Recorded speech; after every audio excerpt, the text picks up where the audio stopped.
Compte rendu de la 10e réunion ordinaire du Conseil des ministres. Sous la direction de son Excellence, le professeur Sylvestre Ilunga Ilunkamba, Premier ministre et chef du gouvernement, il s'est tenu ce vendredi 15 novembre 2019 à l'immeuble du gouvernement de Kinshasa-Gombe, la 10e réunion du Conseil des ministres. Les points inscrits à l'ordre du jour sont 1. Communication de son Excellence, Monsieur le Premier ministre et chef du gouvernement. 2. Points d'information. 3. Approbation d'un relevé des décisions du Conseil des ministres. 4. Examen et adoption des dossiers. 5. Examen et adoption des textes. 1. De la communication de son Excellence, Monsieur le Premier ministre. Le Premier ministre, chef du gouvernement, a axé sa communication sur 5 points, à savoir quelques directives en rapport avec les missions officielles, l'application des instructions du président de la République sur la cohésion gouvernementale, l'évaluation des décisions du Conseil des ministres, le rappel des instructions sur la tenue des réunions et les délibérations du Conseil des ministres, le rappel des directives en matière de création de nouvelles structures, le commerce frontalier entre la RDC et la Zambie. Concernant les missions officielles, le Premier ministre a arrêté les mesures suivantes. 1. Les missions ne peuvent être effectuées que dans le cadre de ce qui a été prévu au budget. Les missions non prévues au budget ne seront plus acceptées, sauf instruction du président de la République. Les missions officielles doivent avoir pour but la recherche de financement ou la mobilisation de recettes pour l'État. Les membres du gouvernement doivent privilégier les missions à l'intérieur du pays par rapport aux missions à l'extérieur du pays.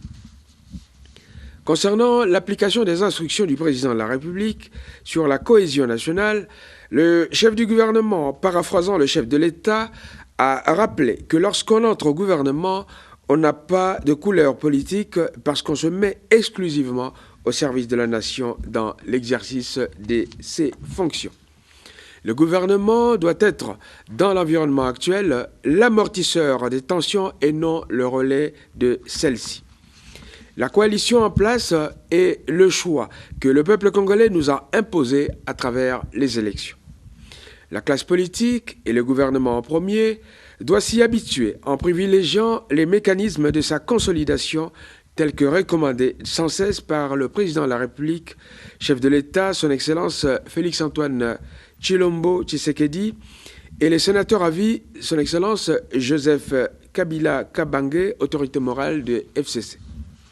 La passation démocratique et pacifique du pouvoir entre les deux personnalités est un héritage que nous devons absolument préserver pour les générations futures, comme le témoigne la sagesse et la maturité du peuple congolais, a conclu le Premier ministre Ilunga Ilunkamba. Abordant le point relatif à l'évaluation des décisions du Conseil des ministres, le Premier ministre a informé le Conseil et que, conformément à la décision du Conseil des ministres du 18 octobre 2019, l'évaluation des décisions du Conseil des ministres se fera dans la semaine du 18 au 24 novembre 2019. Le but est de juger de l'efficacité de l'action gouvernementale et de se rassurer de l'efficacité des actions par rapport au programme du gouvernement. Pour ce qui est des instructions relatives à la tenue des réunions et les délibérations du Conseil, le Premier ministre les a rappelées en exhortant les membres du gouvernement à les respecter scrupuleusement. Au sujet des directives en matière de création de nouvelles structures, il les a invités à une plus grande circonspection en mettant davantage l'accent sur l'utilisation de l'expertise avérée des services existants, notamment le cabinet, l'administration et les autres services rattachés. Enfin, concernant le commerce frontalier entre la RDC et la Zambie, la suspension du dédouanement de toutes les marchandises décidées au début de ce mois par la Zambie a été levée à la suite des échanges entre les autorités des deux pays. Pour éviter que pareille situation ne se reproduise à l'avenir, il a été décidé de programmer dans les meilleurs délais la tenue de la grande commission mixte RDC-Zambie pour examiner toutes les questions concernant nos relations bilatérales. Des points d'information. 1. Vice-premier ministre, ministre de l'Intérieur, Sécurité et Affaires coutumières. De l'État et de l'administration du territoire. On constate qu'un calme relatif règne sur l'ensemble du territoire. Cependant, on peut relever les faits saillants ci-après. Concernant l'état d'esprit de la population, on note des appels de tous bords pour des mesures d'encadrement efficaces pour la réussite de la gratuité de l'enseignement de base. On note également la poursuite à la haute cour militaire des audiences dans le procès consécutif au meurtre du gestionnaire de l'hôpital dit Vidjana. B. En ce qui concerne les faits marquants en politique, on notera la réunion du comité provincial de sécurité réunissant des responsables locaux de l'UDPS et du PPRD autour du gouverneur du Lualaba pour apaiser les esprits suite aux malheureux incidents occasionnés par les deux partis politiques. Ceux-ci ont convenu de se rencontrer régulièrement pour préserver la paix. Une mission gouvernementale conduite par le vice-premier ministre, ministre de l'Intérieur, Sécurité et Affaires coutumières, séjourne à Kolwezi à ce sujet sur recommandation du Premier ministre. C. Point concernant le fonctionnement des institutions provinciales. Dans le Haut-Lomami, on note des troubles à l'ordre public consécutifs à la motion de censure contre le gouverneur du Haut-Lomami. Les députés provinciaux menacés se sont réfugiés dans le Haut-Katanga. Le gouverneur déchu se trouverait à Kinshasa en consultation. Concernant les autres provinces, on note des tensions également dans les provinces du Kasaï central et de la Tchouapa, consécutivement à des motions de censure visant les gouverneurs de province.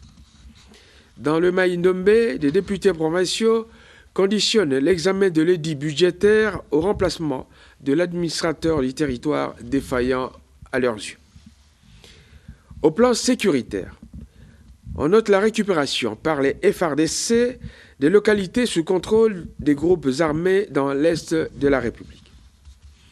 On remarque également la poursuite des mouvements de reddition des groupes armés dans plusieurs territoires et localités, notamment Poeto, Massissi, Calais et Kalemi.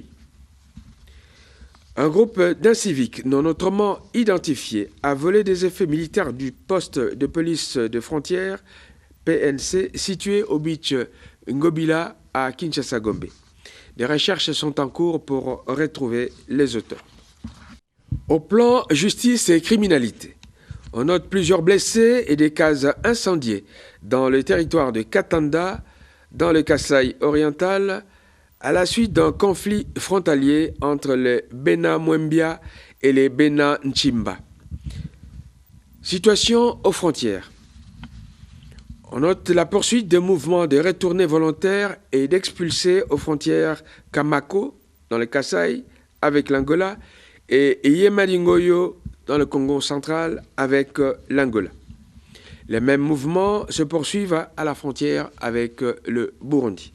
Au plan social, on constate la poursuite des grèves des enseignants du primaire et du secondaire, aussi bien dans les écoles publiques que conventionnées dans une bonne partie du pays.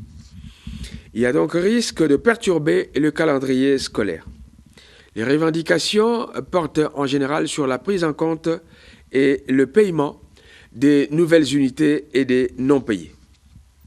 Des prises de position des hauts responsables confessionnels entendus ces derniers jours ne sont pas de nature à calmer la situation. On note également que dans plusieurs provinces, des dégâts matériels importants et des sans-abri ont été remarqués à la suite des pluies diluviennes de ces derniers jours qui ont provoqué des crues des eaux. Les provinces de Chopo, Mongala, Sud-Ubangi, Maïndombe, Kasaï oriental et Kwilu ont été les plus affectés. Ministère de la Défense nationale et anciens combattants. Situation sécuritaire. La situation relevés par le vice-premier ministre, ministre de l'Intérieur, Sécurité et Affaires coutumières, concernant les opérations militaires peuvent être ici reproduites. Point 3. Approbation d'un relevé des décisions du Conseil des ministres. Le relevé des décisions prises lors de la 9e réunion du Conseil des ministres du vendredi 8 novembre 2019 a été adopté moyennant amendement. Et 4. Examen et adoption des dossiers. Dossier concernant le ministre d'État, ministre de la décentralisation et réformes institutionnelles.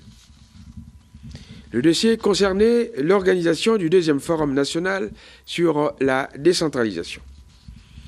Ce forum, qui se tiendra du 10 au 13 décembre 2019, s'effectuera avec le concours du PNUD. Il s'agira d'évaluer la mise en œuvre de la réforme de la décentralisation 13 ans après, en déterminant les acquis, les échecs et les corrections éventuelles.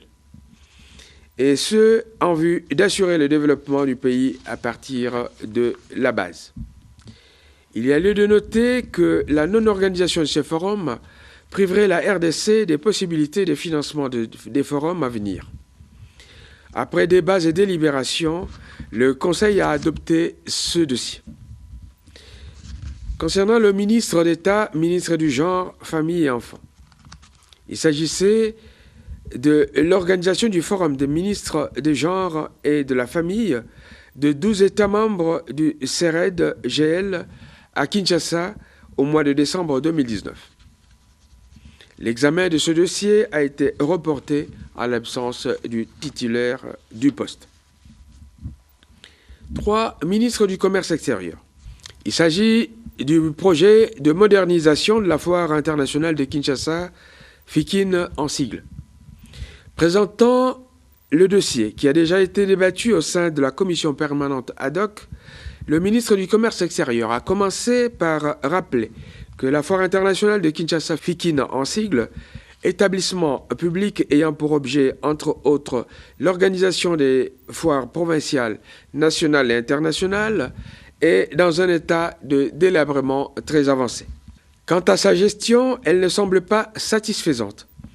Une modernisation des infrastructures s'avère donc indispensable.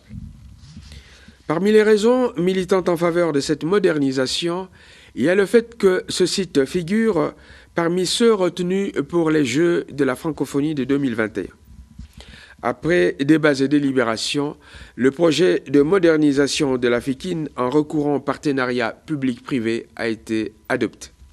4. Ministre des Actions humanitaires et solidarité nationale. Le ministre des Actions humanitaires et solidarité nationale a fait rapport au Conseil des ministres de l'évolution des dispositions prises par le gouvernement en vue de venir au secours des populations du sud Ubangui à la suite des inondations qui ont provoqué une situation humanitaire catastrophique. Après débats et délibérations, le Conseil a décidé de débloquer les fonds nécessaires pour une intervention d'urgence étendue à toutes les populations sinistrées dans les différentes zones affectées. 5. Ministre délégué auprès du ministre des Affaires sociales, chargé des personnes vivant avec handicap et autres personnes vulnérables. Il s'agit du projet de célébration de la Journée internationale des personnes vivant avec handicap le 3 décembre 2019. Le dossier relatif à la Journée internationale des personnes vivant avec handicap le 3 décembre 2019 a été adopté. Toutefois, une concertation devra être organisée entre le ministre et d'autres ministres intéressés avec le suivi du secrétaire général du gouvernement pour mieux asseoir les autres aspects liés à la célébration de cette journée. 5. Examen et adoption des textes. Il s'agit pour le vice-premier ministre, ministre de la Justice et garde des Sceaux, de l'ordonnance portant organisation et fonctionnement du gouvernement, modalités de collaboration entre le président de la République et le gouvernement, ainsi qu'entre les membres du gouvernement. 2. Il s'agit de l'ordonnance fixant les attributions des ministères. Le ministre d'État, ministre de la décentralisation et réforme institutionnelle, a présenté, en l'absence du vice-premier ministre, ministre de la Justice et garde des Sceaux, en mission, 2 projets d'ordonnance. Le premier concerne le projet d'ordonnance portant organisation et fonctionnement du gouvernement, modalités de collaboration entre le président de la République et le gouvernement, ainsi qu'entre les membres du gouvernement. Le second porte projet d'ordonnance fixant les attributions des ministères. Ces 2 projets d'ordonnance ont pour but de rendre plus efficient l'organisation et le fonctionnement du gouvernement et d'adapter les attributions des ministères à la nouvelle configuration du gouvernement. Après débats et délibérations, le Conseil des ministres a décidé, en considération des observations et amendements formulés, de confier l'harmonisation et le toilettage de ces 2 projets de texte à la commission ad hoc à charge de les présenter pour adoption à la prochaine réunion. 5 ministres des Finances. Il s'agit du projet portant ratification de l'accord de prêt entre la République démocratique du Congo et le Fonds africain du développement, FAD en sigle, au titre de projet de réhabilitation de la route nationale numéro 1, section Kinshasa-Njili-Bachamba. Ce projet, d'un montant de 50 057 000 unités de compte, vise 2 objectifs, à savoir contribuer au désenclavement des provinces du Kwango et du Kwilu et réduire la pauvreté des populations de ces zones. Améliorer et sécuriser le niveau de service de la chaîne logistique de transport par la réhabilitation de la route nationale numéro 1 entre Kinshasa-Njili et Bachamba, tout en assurant la durabilité des infrastructures existantes. Après débat et délibération, le projet de loi de ratification concerné a été adopté. 3 ministres du Commerce extérieur. Il s'agit du projet de décret portant création, organisation et fonctionnement de l'Agence nationale de promotion des exportations, ANAPEX en sigle. Le ministre a fait le constat que les échanges commerciaux de la RDC avec l'extérieur sont essentiellement dominés depuis plus de 4 décennies par une balance commerciale structurellement déficitaire et caractérisée par un faible niveau d'exportation face à des importations massives.